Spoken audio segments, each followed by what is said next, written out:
तो hello friends, अगर आप भी इंग्लिश में जीरो हैं और हीरो बनना चाहते हैं तो सिर्फ ये वीडियो आपके लिए है।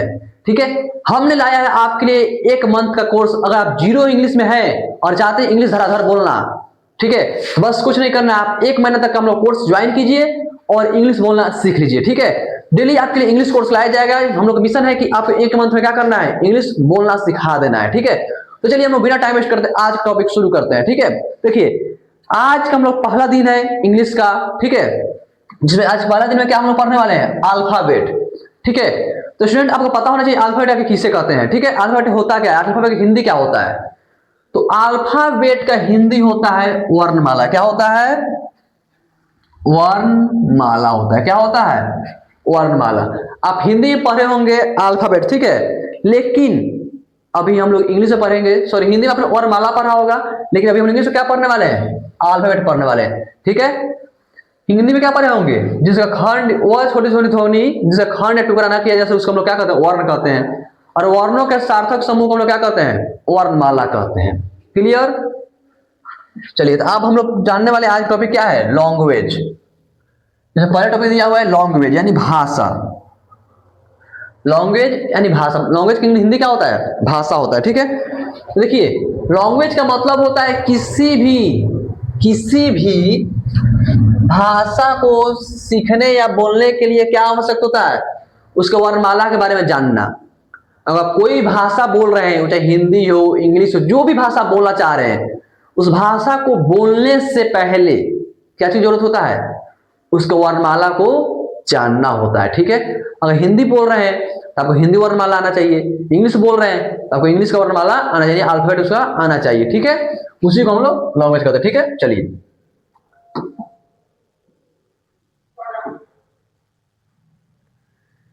अब हम लोग का टॉपिक अब शुरू होता है।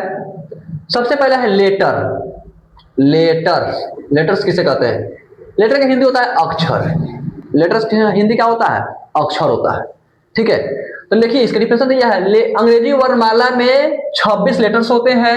इन्हें 2 समूह में क्या किया जाता है, विभाजित किया जा सकता है। ठीक है, या किया जाता है। ठीक है, या होता है, आप बोल सकते हैं। ठीक है, इंग्लिश वर्णमाला में, ठीक है,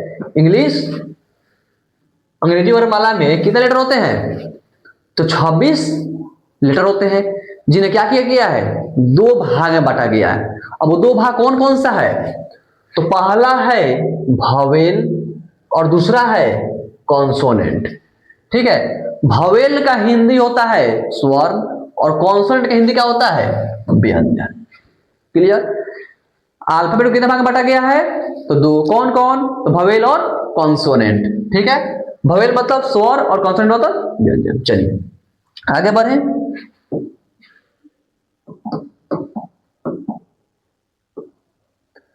उसका सबसे फिर टॉपिक क्या हम लोग आ गया, भवेल किसे कहते हैं। आखिर भवेल होता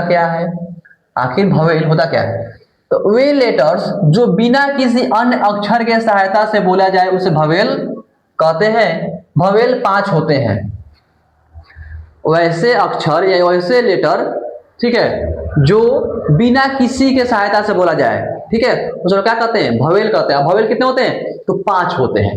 कौन कौन, तो ए, ई, आई, ओ, यू, ये 5 क्या होते हैं, भवेल होते हैं।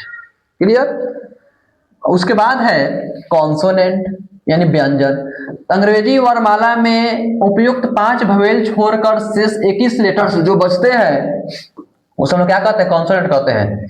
इन लेटर्स के उच्चारण के लिए यानी प्रोनाउंसिएशन के लिए भवेल की सहायता के बिना नहीं हो सकती है।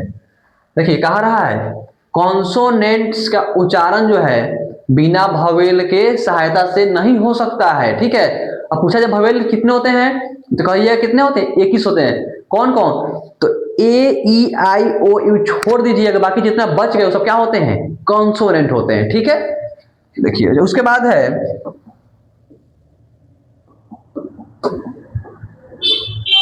वो, देखिए कुछ नोट्स दिया हुआ है। क्या दिया हुआ है, कुछ नोट्स दिया हुआ है। W और Y 2 ऐसे लेटर्स हैं जो भवेल और कॉन्सोनेंट्स दोनों की तरह क्या होते हैं, प्रयोग होते हैं।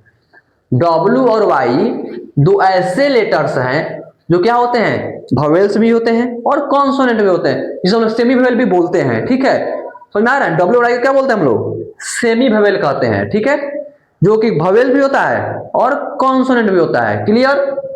जैसे एग्जांपल के लिए देखिए हम लोग ले लेते हैं WHY WHERE वेयर, यानी कि यहाँ पे W आ गया, यहाँ पे W आ गया, लेकिन यहाँ पे W जो किससे काम कर रहा है, कॉन्सोनेंट का काम कर रहा है।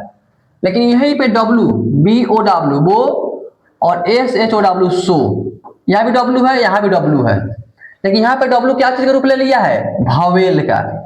यहाँ पे जो W था तो यहाँ वोवेल का काम कर रहा है, लेकिन यहाँ जो W था वो कैसे काम कर रहा था, कॉन्सोनेंट का काम कर रहा था। ठीक है, लेकिन Y clay CLAY clay MAY में ये क्या काम कर रहा है, वोवेल का काम कर रहा है।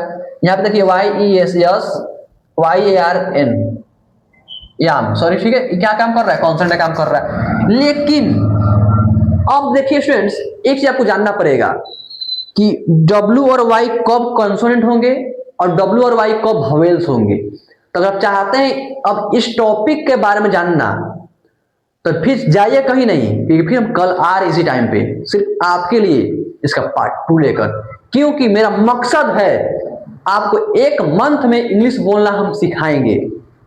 ठीक है, तो कुछ नहीं करना है, चैनल को सब्सक्राइब कर लीजिएगा, वीडियो को लाइक और कमेंट करना ना भूलिएगा, जिससे हम लोग क्या हो मनोबल बढ़ता रहे। ठीक है, मिलते हैं नेक्स्ट वीडियो में, तब तक के लिए जय हिंद।